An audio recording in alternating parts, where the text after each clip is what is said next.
Compared to his peers, the album didn't chart that well. But Nate Dogg, also known as the King of Hooks, featured on countless records, sending other artists' songs to #1 on the rap charts. Fast forward to 2001, he released his second album, Music and Me. In 2003, his third and final album, Nate Dogg. In 2004, his group 213 released their album, The Hard Way.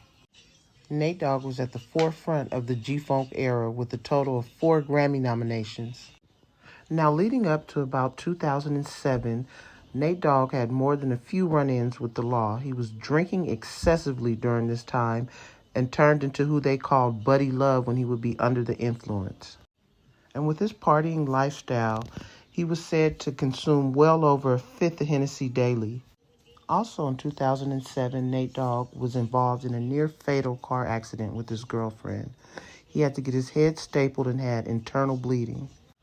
But Nate, being Nate, checked himself out of the hospital against doctors' orders to do a show in Vegas. A month later, Nate Dogg suffered a massive stroke, almost paralyzing the left side of his body.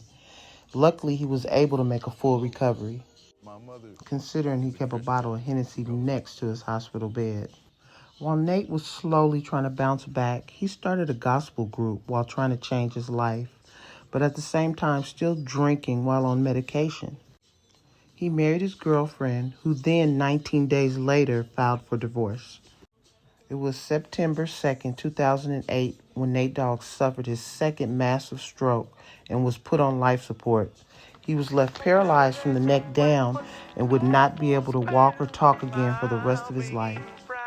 He would only be able to communicate with his eyes, which he did for the next 2 years up until the day he died on March 15, 2011, from complications of multiple strokes. He left behind 8 children when he died, and because his divorce was not yet finalized at the time of his death, his then wife had some control over his estate, which didn't sit well with his children or his family. Not to mention, she wasn't at his funeral. Damn, rest in peace, Nate Dogg.